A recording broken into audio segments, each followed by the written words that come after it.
Que le Seigneur Dieu vous bénisse richement. Nous nous levons pour commencer notre réunion. Il est 18h pile. Une minute. Nous lisons toujours dans notre écriture Ésaïe, verset 5 du chapitre 9. Nous disons que le verset 5, c'est avec Louis Ségon, mais avec Darby, le verset 5, c'est ça, le verset 6. Car un enfant nous est né, un fils nous est donné, et la domination reposera sur son épaule. On l'appellera admirable, conseiller, Dieu puissant, Père éternel, prince de paix. Donné à l'empire de l'accroissement et une paix sans fin au trône de David, et à son royaume l'affermir et la soutenir par le droit et par la justice de maintenant et à jamais. Voilà ce que fera les ailes de l'Éternel des armées. Vous pouvez vous asseoir. Que le Seigneur William Branham vous bénisse richement. Amen. Nous sommes très heureux ce soir d'être dans la maison du Seigneur et encore apprendre les merveilles de notre Dieu. Amen. Toujours sur notre sujet, la preuve scientifique. Et hier, nous avons posté l'affiche du programme de février, mais je vous assure, ça a bougé le monde.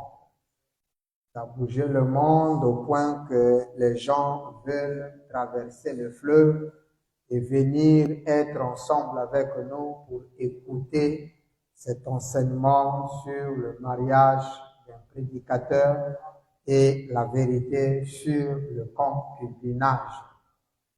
En tout cas, j'ai essayé d'expliquer aux frères et aux pasteurs, surtout les pasteurs, leur disant que c'est pas un événement à caractère conventionnel, ni même réunion ministérielle, mais c'est juste un enseignement que nous allons donner à l'Église.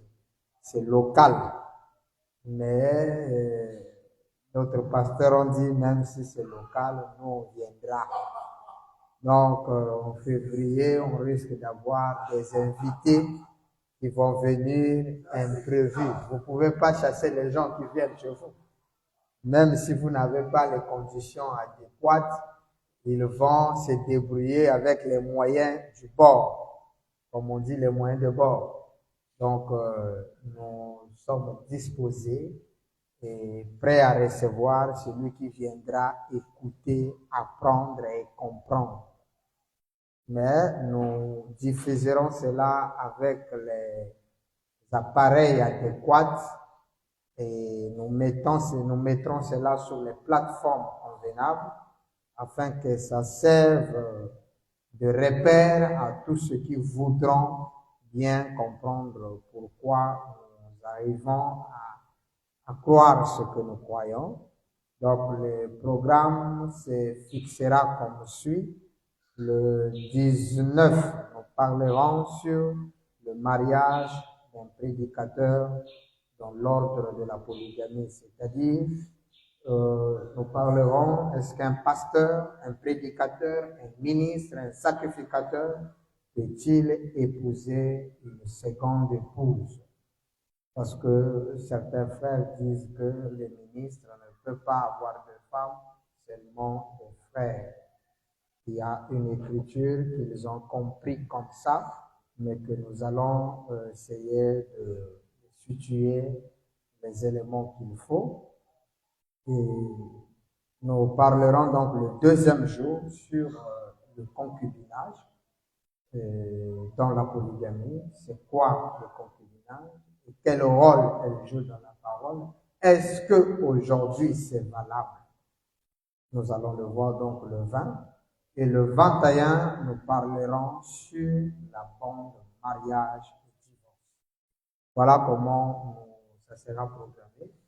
Arrangez vos costumes, invitez les gens, parlez-leur que l'homme en a le droit. Et nous allons apprendre ensemble avec vous. Donc, ça sera le samedi le 21. Le dimanche, comme nous ne prions pas, c'est un repos déjà pour nous. Le lundi, nous aurons un service de questions et réponses par rapport à ce que nous allons donner et encore ajouter quelques éléments s'il n'y a pas de questions. Nous n'allons pas faire cela en forme de prédication, mais ça sera des exposés en 3 jours. Parce que lorsqu'on expose la compréhension, nous allons, puisque c'est une journée, un thème, donc ça sera vraiment des exposés. Et le lundi, nous aurons les questions-réponses et le mercredi, on entamera autre chose que le Seigneur mettra à notre disposition. Voilà comment se situe le programme du 21, si le Seigneur nous accorde la grâce d'y être. Amen.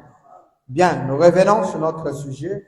Nous sommes en train de parler, après avoir parlé sur la photo de l'ange, et nous parlons nous avons parlé sur la photo du trône, c'est-à-dire la vision d'Ézéchiel.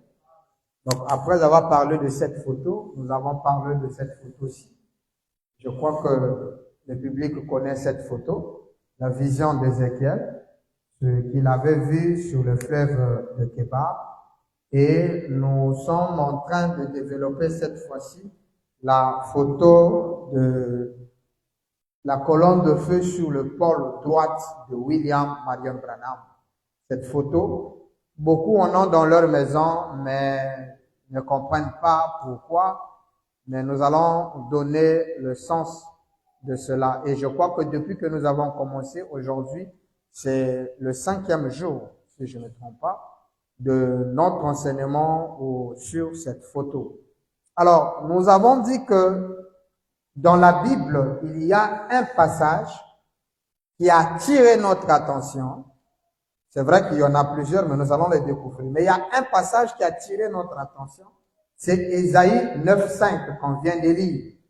Et lorsque nous avons lu Ésaïe 9.5, en prenant l'interprétation de William Branham, Papa Branham joint Ésaïe 9.5 à Ésaïe 7.14. Or, Ésaïe 7.14 parle bel et bien d'une vierge dont les détails sont réellement confirmés dans la personne de Jésus-Christ. Lorsque nous parlons de la personne de Jésus-Christ, il s'agit du Fils de Marie, le corps de Galilée que la divinité a utilisé. Alors, lorsque nous arrivons, mais avec Ésaïe 9.5, il n'y a pas de similitude avec ces détails. Mais le patron de la Bible dit que Ésaïe 9.5 est en rapport avec ça. Nous ne serons pas si incrédules ou si plus puissants que notre Créateur ou encore l'enseignant certifié de la parole qui est William Branham pour dire ça n'appartient pas à Jésus. Nous sommes d'accord, Ésaïe 9.5 et Ésaïe 7.14 parlent de la même chose. Maintenant, lorsque nous avons vu les détails d'Ésaïe 7.14, on est d'accord que ça s'est accompli avec Jésus. Mais lorsque nous arrivons dans Ésaïe 9.5, nous trouvons des similitudes qui ne concordent pas avec l'homme de Galilée ici. Peut-être que ça appartient à Jésus, certes, mais lorsque Jésus est arrivé sur la terre, dans le physique de Galilée, fils de Marie, né d'une vierge, nous n'avons pas trouvé les détails d'Ésaïe 9.5. C'est là où nous avons commencé à poser des questions. Le premier détail, c'est d'abord lorsque l'on parle d'Ésaïe 9.5 dans la demeure future, William Branham nous dit que Ésaïe 9.5. Amen. Il dit, lisons un peu ça pour que nous puissions comprendre, puisqu'il y a un élément important qu'on doit découvrir là-dessus. demeure future. 486. Ésaïe a dit dans Ésaïe 9, 6, là il lit la version d'Abou, et à sa paix et à son accroissement, il n'y aura pas de fin. Donc la paix que lui il apporte a une croissance qui n'a pas de fin. Amen. La domination reposera sur son épaule. Son nom, conseiller. On l'appellera conseiller, son nom. Prince de paix, le Dieu puissant, le Père éternel. Et la domination reposera sur ses épaules, et à son accroissement et à sa paix, il n'y aura pas de fin.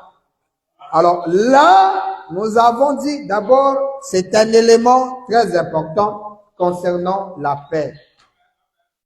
Sur la paix, lorsque le physique de Marie, c'est-à-dire Jésus de Galilée est arrivé, dans Matthieu 10, le verset 35, Jésus est clair, il dit, moi, je vais vous donner une vérité. Et dans sa vérité, il dit ceci, ne croyez jamais que moi, je sois venu sur terre pour apporter la paix. Jésus s'écarte lui-même de la paix. Or, Ésaïe 9, 5, sa paix est une croissance éternelle. Son règne, c'est un règne de paix. Et Branham va plus loin en terminant la phrase en disant, même les animaux seront là. Il dit, oh là là. Donc, les animaux aussi bénéficient d'Ésaïe 9,5, de cette croissance de paix. Voilà pourquoi nous avons montré comment la mère opossum a été envoyée par le Saint-Esprit d'aller chez Frère Branham et d'obtenir sa guérison. Et lorsque Frère Branham était en Allemagne, en rentrant à l'église pour aller prêcher, le chien, lorsqu'il voit Frère Branham, il a aboyé en anglais pour Frère Branham. Et lorsque l'oiseau l'a vu, l'oiseau a chanté dès sa naissance, le rouge-gorge et la colombe sont venus chanter à la naissance de William Branham. Voyez-vous? Alors, les animaux reconnaissent la présence de William Marion Branham sur la terre. Ils sont dedans. Ça, c'est Jésus, on ne l'a jamais vu. Et sur la paix, on se rend compte que Jésus lui-même s'écarte. Et lorsque nous avons lu Frère Branham, William Branham nous a donné une forte déclaration dans Shalom du 19 janvier 1964. Qu'est-ce qu'il nous a dit au paragraphe 200 et 201? Il dit, et il a fait des promesses pour cet âge-ci. Et il est ici. Aujourd'hui, faisons vivre cette parole. Donc, il y a des promesses. Et n'oubliez pas que Ésaïe 9,5 a dit, il sera appelé le conseiller. Là où il est, il apporte les conseils. C'est un consolateur. Amen.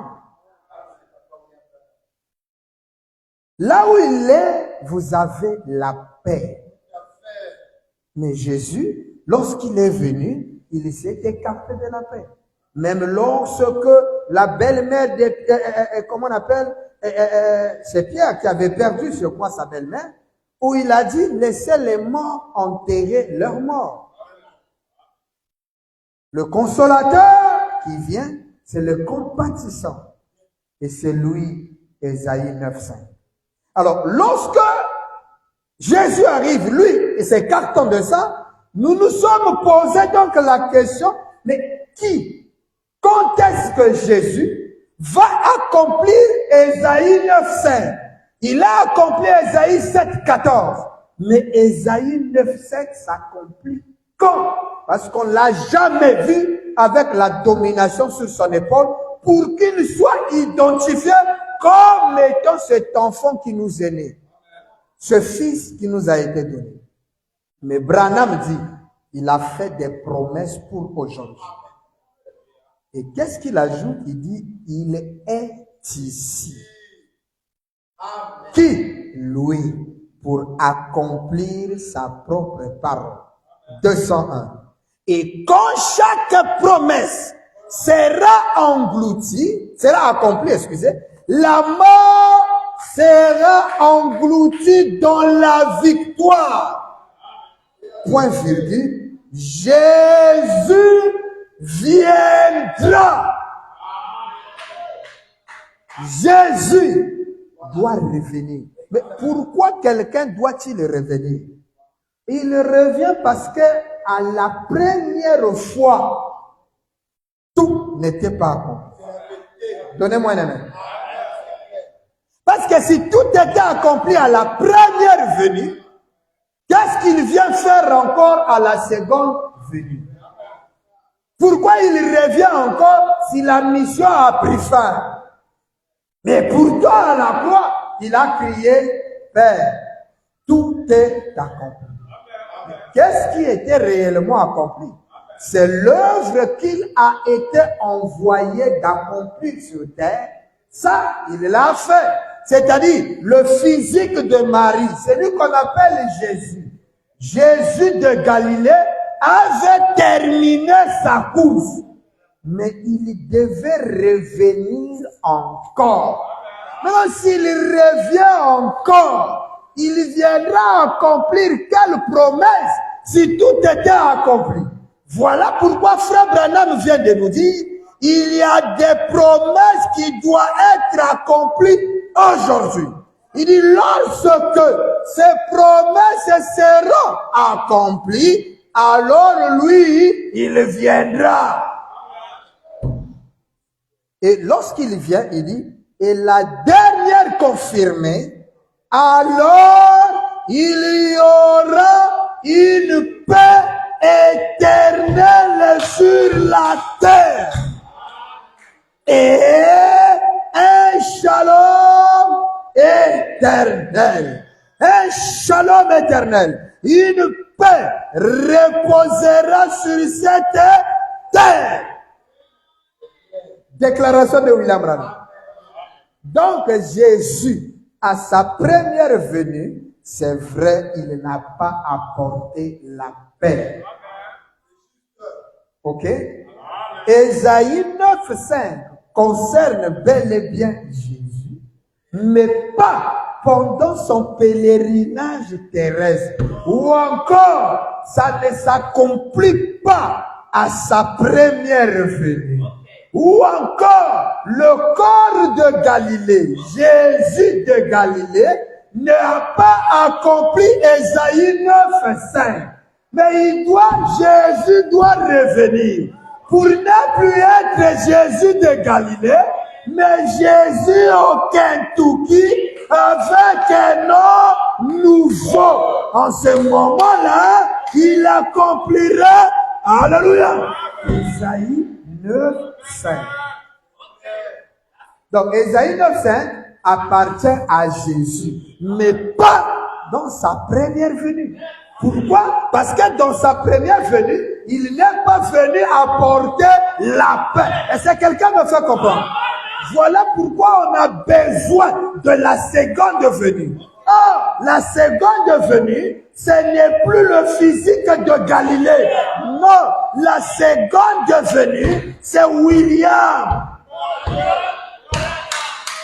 Le retour de Jésus sur la terre n'a rien à voir. Écoutez ça. N'a rien à voir avec le physique de Marie. Aujourd'hui, cette écriture est accomplie du 19 février. 19 février 1965. Nous prenons le paragraphe 256, version de la voix de Dieu. Je lis juste une seule citation pour prouver que la seconde venue a déjà accompli et ça n'a rien à voir avec le physique de Galilée. William Branham dit ceci.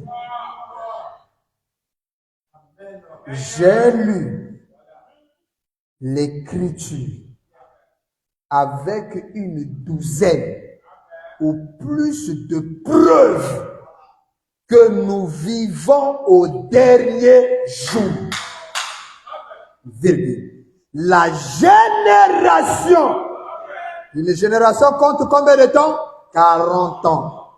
Qui verra le retour de Jésus-Christ sur la terre. Le retour de qui? Donnez-moi un amen. La génération qui verra le retour de Jésus-Christ sur la terre. Branham dit, et je vous dis ce soir, du 19 février 65, Branham dit, je vous dis ce soir, de nouveau, aujourd'hui, cette écriture-là est accomplie devant vous.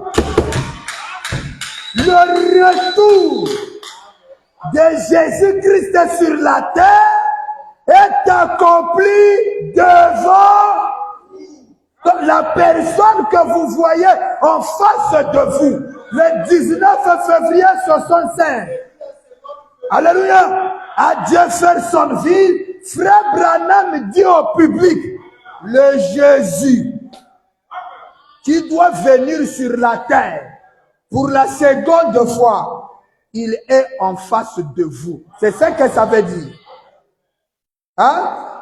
Donc, ceux qui écoutaient cette écriture étaient en train de vivre le retour de Jésus-Christ sur la terre. Et Branham dit ça, cette écriture est accomplie devant vous. Donc devant vous, vous voyez le retour de Jésus. Et ce retour-là, c'était William.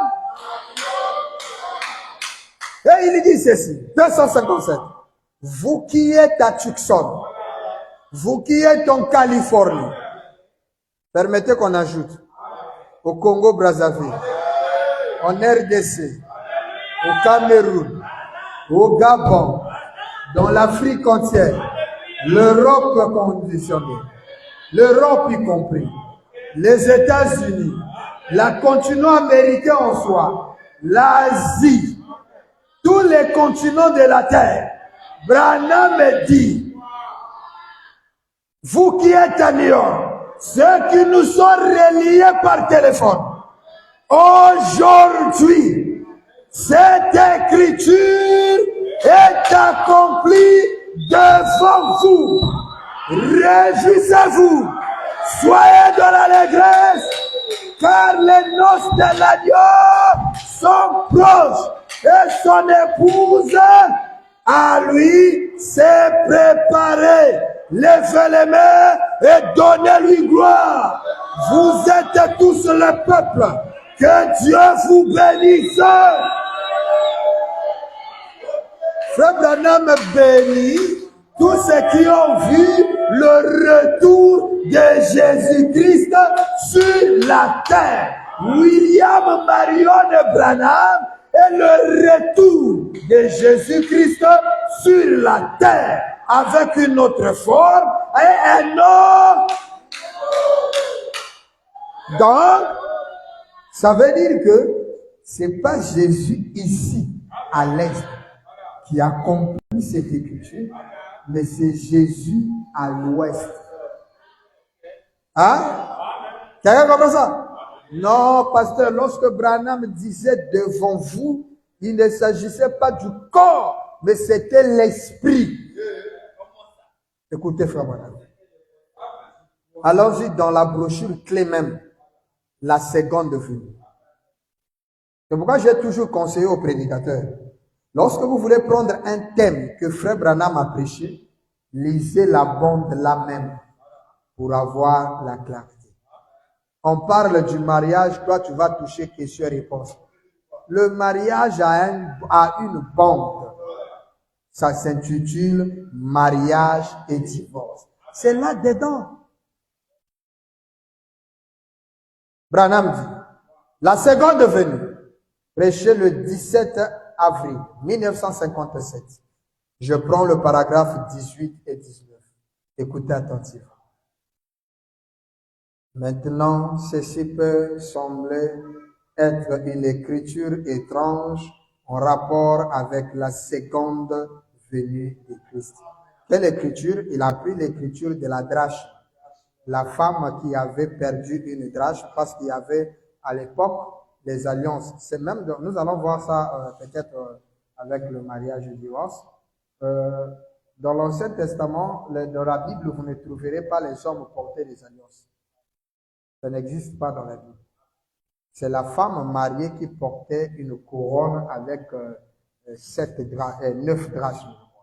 Et lorsque un est perdu, c'est que la femme là a un problème. Et une femme dans le type qu'on donnait, Jésus parlait de cette drachme, et une femme avait perdu une drachme pendant que son mari était en déplacement. Et il a cherché, il a fouillé toute la maison, et il a retrouvé cette drachme. Et il a fait une fête chez lui, et il a fini. Frère Branham prend cette écriture pour parler de la seconde. C'est là où il dit, c'est une écriture étrange. Mais cela parle de la seconde venue. Et les choses étaient perdues et la chose était retrouvée.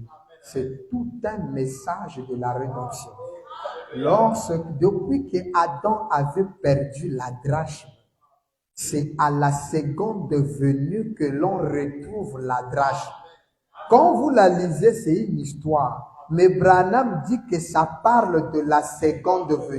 Donc, on retrouve notre état origine. C'est-à-dire le titre de propriété qu'Adam perdu. La rédemption dans sa totalité et dans sa joie ne peut se faire qu'à la seconde venue. C'est pourquoi il a pris cette écriture pour parler du drachme. Mais les gens n'ont rien compris. Frère Branham continue.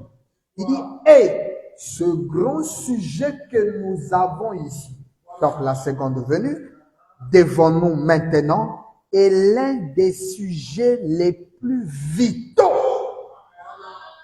de toutes les saintes écritures. La seconde venue est l'un des sujets les plus vitaux de toutes les écritures. Il n'y a rien d'aussi important que la venue du Seigneur Jésus. Donc, tout ce qu'on peut prêcher, la seconde venue est importante. Parce que c'est dans la seconde venue qu'on a les sceaux, qu'on a le mariage et le divorce, qu'on a la rédemption, qu'on a le salut, qu'on a tout. C'est pourquoi Branham me dit, il n'y a rien de si important. Donc, permettez-moi de vous dire, en vertu de cette phrase, qui dit, il n'y a rien d'aussi important que la venue du Seigneur Jésus.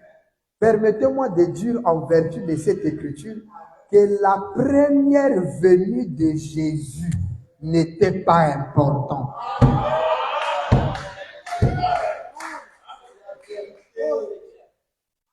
Bon, pour alléger un peu le cœur, c'était pas plus important. C'était important, mais pas plus important. Ça, c'est Frère Branham. Hein? William Branham nous dit qu'il n'y a rien d'aussi important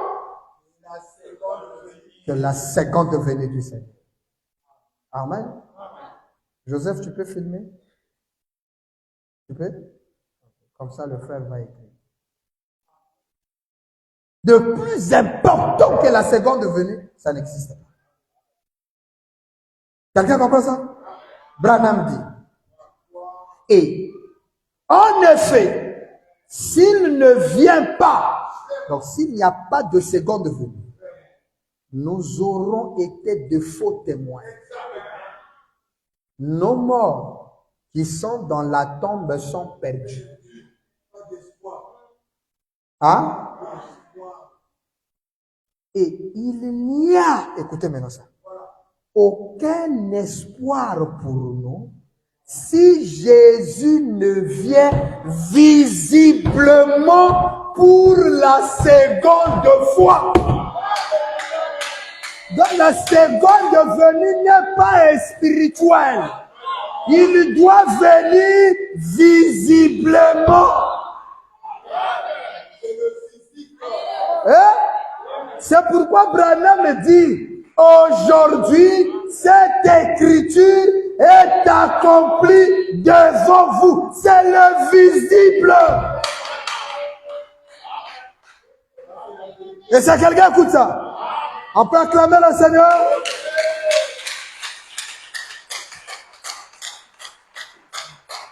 C'est nous, les vrais adorateurs de Jésus.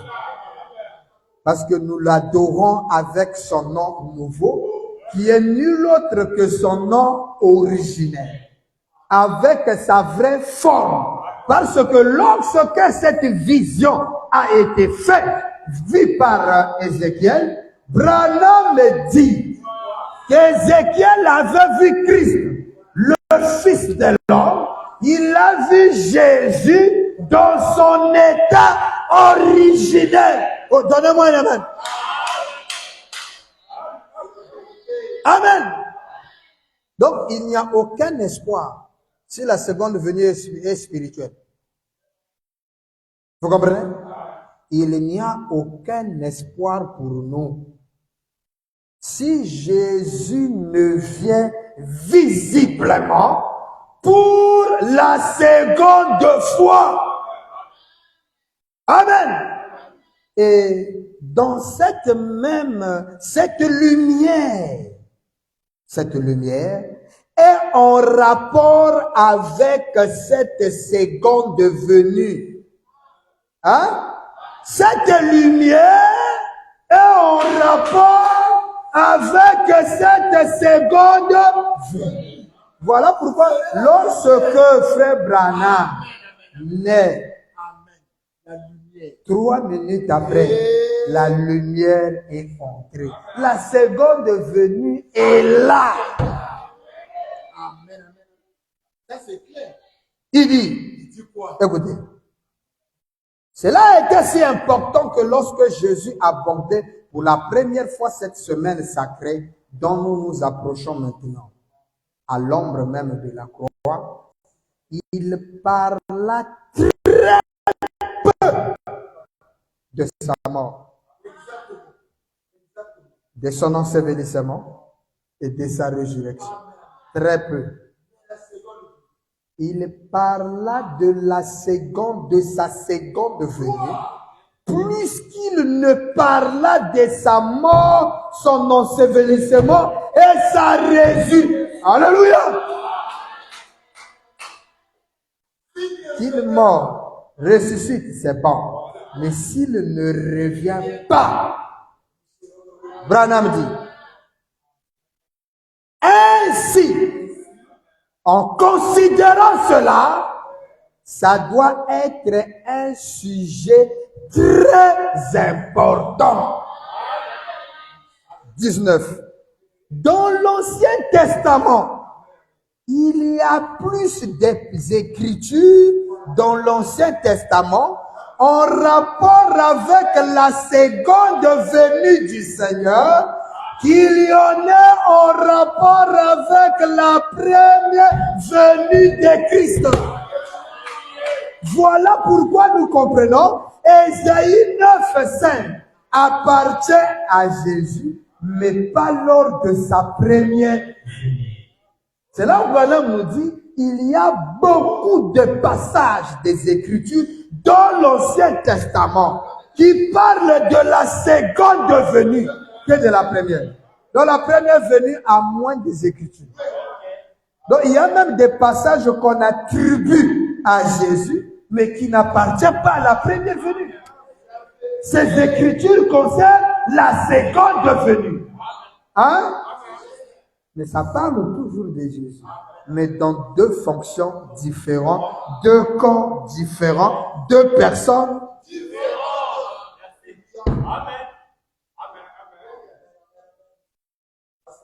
Maintenant que l'expiation a été faite, tout ce qui concerne la race humaine, tout ce qui concerne la race humaine dépend absolument de la seconde venue du Seigneur.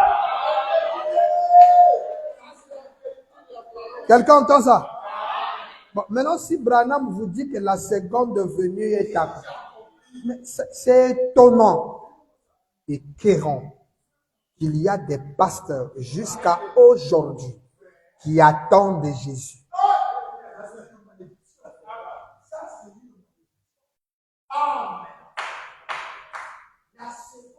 La seconde venue, Branham vient de nous dire, ça s'est accompli devant vos yeux. Je vais donner une écriture qui va scandaliser. Hein? Vous écoutez ça? Et ce sont des citations que les pasteurs ne peuvent pas lire.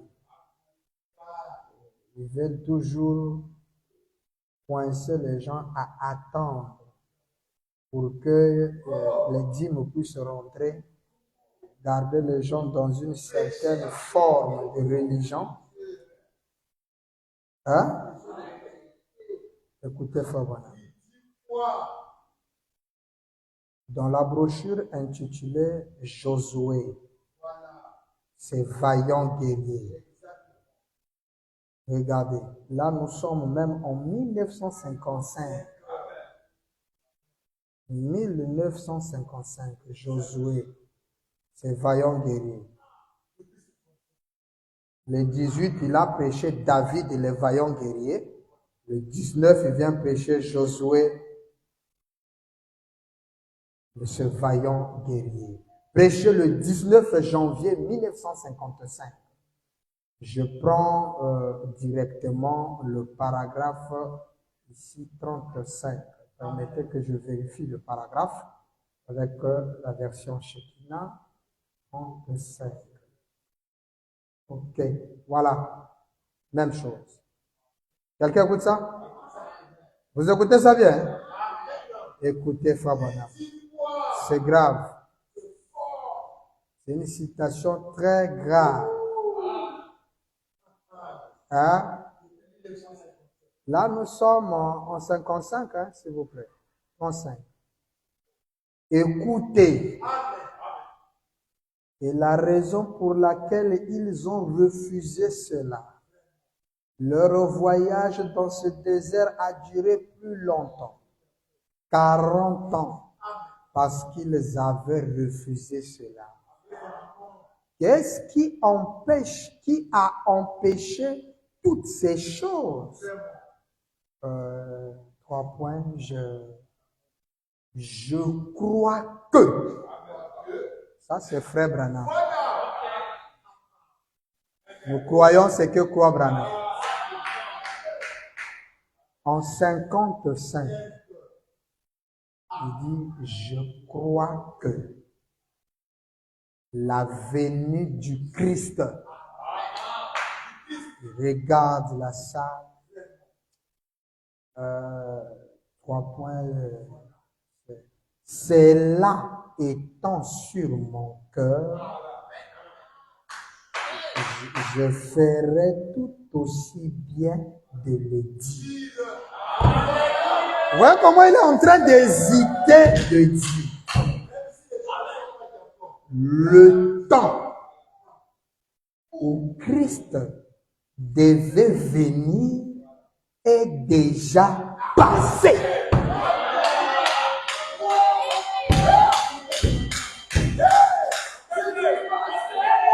Il dit, cela est dans mon cœur. Je ferai mieux de le dire.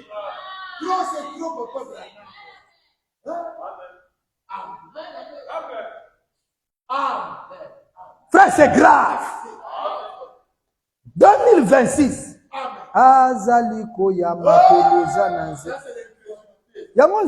C'est vous qui avez vu le chemin en question. Maintenant, s'il trouve des difficultés à venir, comment il va te défendre quand tu as des problèmes et des attaques dans la maison? Amen. Branham, la venue de William Branham met fin au mythe de la seconde venue. Terminé, c'est du passé. Il est l'accomplissement de toutes les promesses.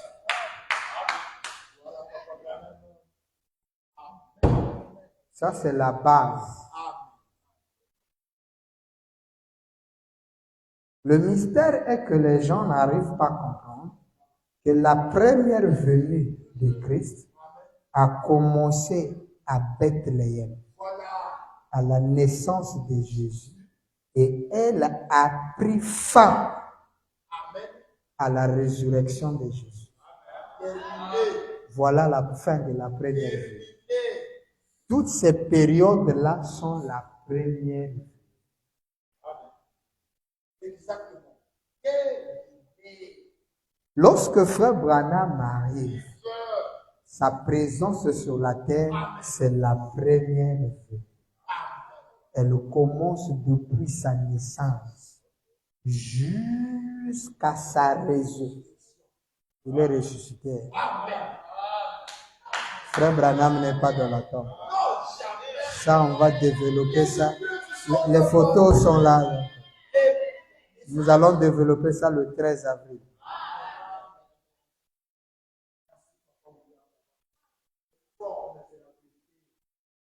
Branham dit déjà passé, virgule, déjà passé. Il insiste. Point. Vous direz, prédicateur, de quoi parlez-vous? Branham répond, de la Bible. Comment ça? Ce qui arriva du temps de Noé arrivera de même à la venue du Fils de l'homme. Donc, Luc 17 et 30, c'est la seconde venue du Seigneur Jésus. Du temps de Noé, Dieu usait de patience, ne voulant pas qu'aucun périsse. Dieu use de patience. Le temps de sa venue est déjà passé.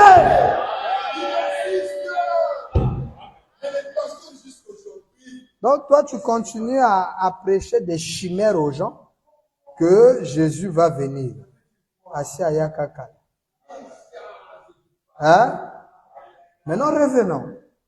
Lorsque Jésus revient, Branham dit c'est là où s'accomplira la paix éternelle sur la terre. Parce que Jésus a dit dans Matthieu 10, 35 qu'il n'est pas venu accorder la paix.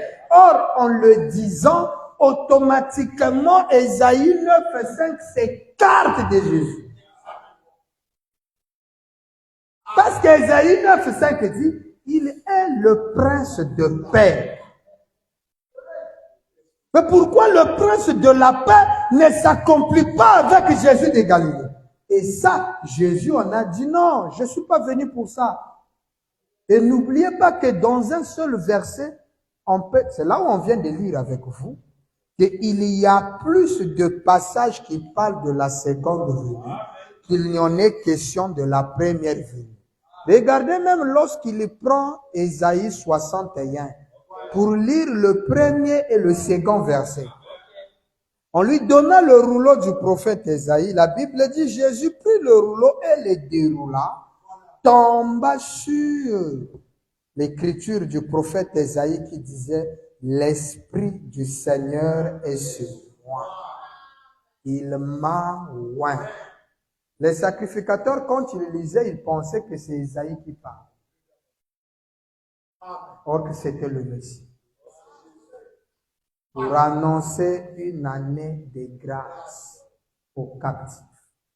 Virgule, pour apporter un jugement Frère Branham, quand il vient, il dit, Jésus s'est arrêté au milieu du verset 2 d'Ésaïe 61 parce que l'autre partie ne le concernait pas. Ça concernait sa seconde venue. Lorsqu'on dit ça ne le concernait pas, ça montre qu'il y a deux personnes qui constituent Jésus. Un, le Galiléen. Deux, l'Américain. Parce que c'est le même soleil qui s'élève à l'est, on l'appelle Jésus, qui se couche à l'ouest, on l'appelle Branham. Ici, on l'appelle soleil levant ou encore le matin, mais là-bas, soleil couchant ou encore le soir. Le soleil couchant, c'est William Branham. C'est pas Jésus. Amen, amen. À l'ouest, le soleil se couche. Il manifeste de nouveau. On avait le Shalom 200-201, prenons 202. 19 janvier 64. William Branham dit ceci. Shalom du 19 janvier 64, paragraphe 202, et nous lirons 203. Est-ce que l'évangile fait du bien à l'âme de quelqu'un? Si ça fait du bien, acclame le Seigneur.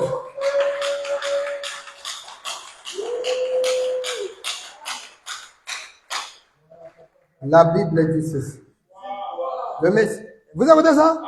Prenons d'abord la citation et puis nous viendrons dans la Bible. Shalom, du 19 janvier 64, paragraphe 202 et 203. Branham dit ceci. Quand Jésus est venu, virgule, le prince de paix, on lui donne Ésaïe 9,5. Celui qui viendra, on l'appellera conseiller, Dieu puissant, prince de paix. Branham nous a dit que Ésaïe 9,5 et 7,14 parlent de Jésus. Mais non, Branham aussi, comme nous, se pose cette question sur les détails. Vous voyez que ce n'est pas nous qui avons commencé, ces frères Branham. Écoutez ça bien. Il dit, quand Jésus est venu, virgule, le prince de paix, virgule. Pourquoi n'y a-t-il pas eu de paix? Donc, frère Branham aussi se pose la question sur les détails de la paix. Oh, acclamons Branham. Branham est le vrai enseignant. Vous voyez que... Ah, merci Seigneur Branham. Vous voyez que ici, les questions que nous on se pose, l'étude qu'on est en train de faire, frère Branham aussi l'a fait. Après avoir attribué à Jésus ses droits d'Ésaïe 9,5, maintenant lui-même se pose la question. Bon, attendons voir. Si Jésus, en tant que lui le prince de paix, d'accord. Maintenant, pourquoi lorsque lui il est venu, il n'y a pas eu de paix? Donc ça confirme que Jésus n'était jamais venu apporter la paix. Et vous voulez la paix dans votre foyer, vous invoquez un gars qui n'a rien apporté. Mais il n'y aura que des divisions. Jésus a dit, ne croyez pas que moi, le Fils de l'homme. C'est bien écrit Matthieu 10, 35. C'est Jésus qui parle. Si tu ne crois pas Jésus, tu es un faux croyant. Parce que nous, on est les vrais croyants de Jésus. Dites Amen. Dites Amen. Jésus a dit, si vous m'aimez, gardez mes commandements. Parce que moi, je prierai le Père et il vous donnera un autre consolateur. Je ne serai plus là, mais un autre vous sera donné. Tellement qu'on croit Jésus, lorsqu'on a vu Branham, avec la confirmation que c'est lui le consolateur que Jésus a promis, nous sommes partis directement à lui. Donc Jésus ne peut pas nous condamner parce qu'il nous a envoyés, c'est lui qui nous a envoyés chez Branham. C'est là où Branham dit, lorsque je vous parle de Christ, croyez-moi. Mais lorsque Christ en retour vous parle de moi, mais croyez Christ. Hein? Vous écoutez ça? Si je ne m'en vais pas, le consolateur ne viendra pas. C'est William Branham. Il en a parlé. Maintenant, ici, frère Branham vous confirme en disant, mais Jésus est le prince de paix. Branham ne refuse pas. Et nous aussi, nous ne doutons pas qu'il soit Ésaïe 9.5, qu'il soit le prince de paix. Mais il y a des éléments qui constituent Ésaïe 9.5 que même Branham redoute sur Jésus. Il dit, mais lui, le prince de paix, pourquoi n'y a-t-il pas eu de paix quand il est venu? Écoutez la réponse de Favre. C'est parce que toute la parole n'avait pas été accomplie en son jour. Tout est accompli. Toute la parole n'était pas accomplie à son jour. Donc la paix que Jésus devait apporter sur la terre réside dans l'accomplissement de toute la parole. Parce que si une partie de la parole n'est pas accomplie, tu ne peux pas avoir la paix. Pour qu'il y ait la paix sur la terre, il faut l'accomplissement de toute la parole. Or ça, c'est Apocalypse 10, le verset 7. Alléluia. À la voix. Le mystère. Le mystère de Dieu s'accomplira. Et lorsque le mystère de Dieu s'accomplira, les mystères s'ouvrira à l'église.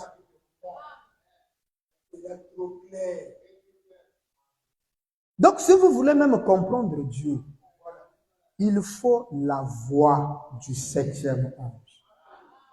C'est pourquoi lorsque le 7e ange arrive, la Bible est fermée et c'est lui qui parle. Ézéchiel dit, j'ai entendu la voix de quelqu'un qui parlait.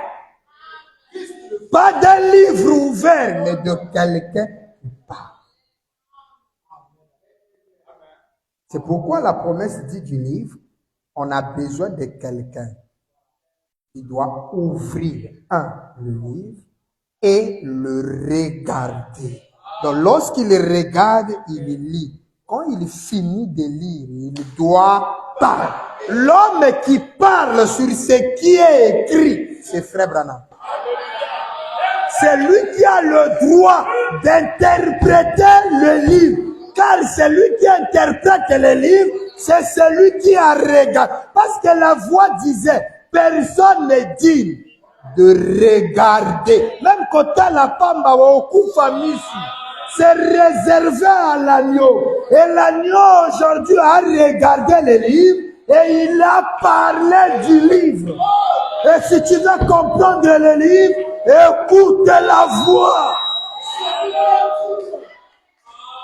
Parce que c'est lui qui est dit. Alors, lorsque ça s'accomplit, toute l'écriture s'accomplit, c'est là où vous aurez la paix. Or, si vous avez la paix, ça signifie que Ésaïe 9:5 est accompli. Alors, le Fils qui nous est né, qui nous est donné, qui est le prince de la paix et dont la domination repose sur son épaule, c'est Christ à sa seconde venue.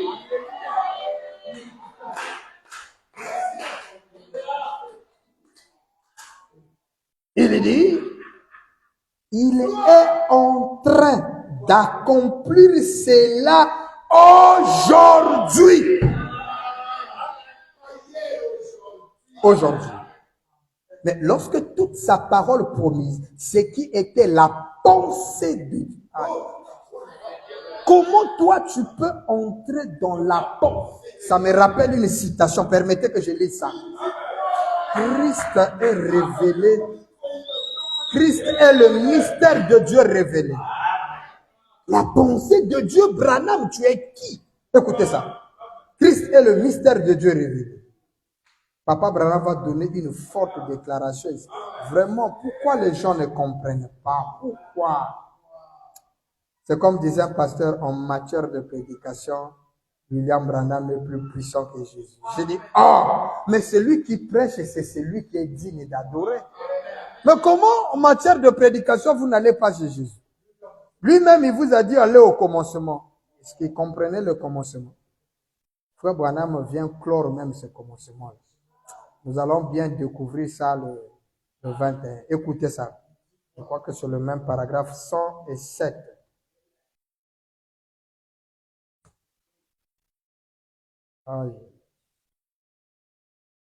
C'est ça. Christ est le mystère de Dieu révélé. Si tu veux connaître le mystère de Dieu qui se révèle, il faut connaître qui est Christ. Christ, c'est une personne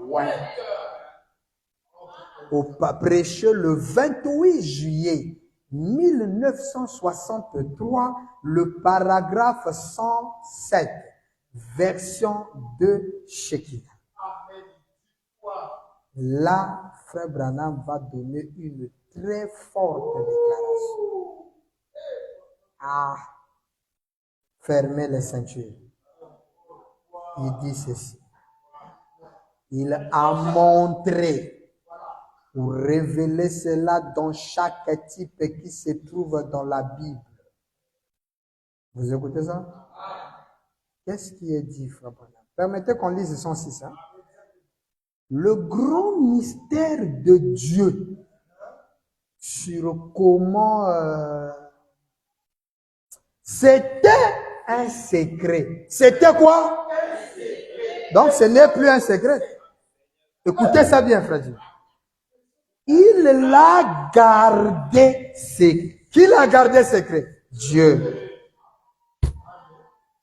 Comment vous ne voyez pas que Branham est Dieu? Personne ne connaît rien à ce sujet. Papa, si tu vois quelqu'un qui dit quelque chose sur ce grand mystère, ça ne peut que être Dieu lui-même. Car Dieu ne partage jamais sa gloire. C'est comme lorsqu'il parle du nom nouveau. La Bible dit, personne ne connaît si ce n'est celui qui le porte. Branham dit, personne ne connaît, c'est vrai. Moi, Branham, j'ai une idée là-dessus.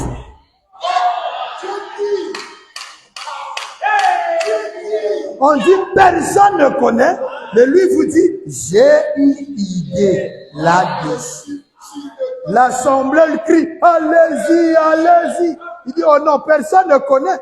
Mais toi, comment tu as eu une idée? Même Jésus-Christ ne connaissait pas. Maintenant, écoutez ça. Ça, il dit, personne ne connaît. Mais, pasteur, le pasteur, vous lisez comment? Voyez, je voulais lire 107, mais je remonte à 106. Oh non, il lit seulement une petite partie. Écoutez, c'est plus grave encore, même 106.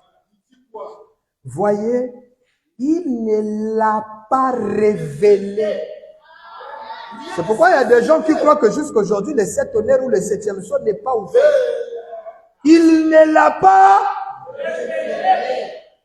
C'est la raison pour laquelle, sous notre 7e mystère, quand le 7e sceau était ouvert, il y avait un silence.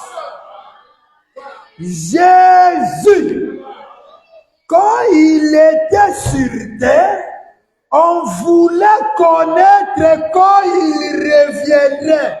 Il a dit, ce n'est pas même le Fils lui-même ne sait pas quand cela va se passer. Ferme les guillemets. Voyez, Dieu gardait tout ceci pour lui-même. Est-ce que jusque-là ça marche? Branham dit, c'est un secret. Et c'est la raison pour laquelle il y avait un silence dans le ciel. pendant une demi-heure. 30 minutes. Virgule. Et les 7 tonnerres ont fait entendre leur voix. Et il a même été interdit à Jean d'écrire cela. Virgule. Voyez la venue du Seigneur.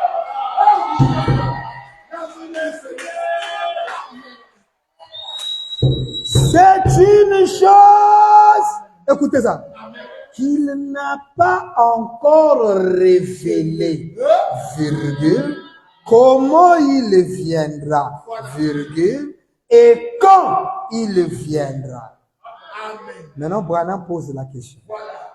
Est-ce une bonne chose qu'il ait fait ça? Est-ce que c'est une bonne chose que Dieu ait fait ça? Ah, frère Branham, mais si tu n'es pas Dieu, comment tu peux mettre en interaction les paroles ou la pensée de Dieu? Branham dit, est-ce que c'est bon que Dieu garde ça secret? Lui-même répond non.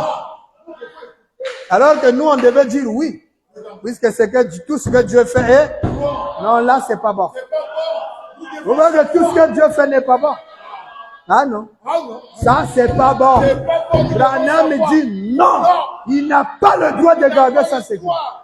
Nous avons besoin de connaître. Maintenant 107. Il dit quoi? Il a montré ou révélé cela dans chaque type qui se trouve dans la Bible. Comment ça?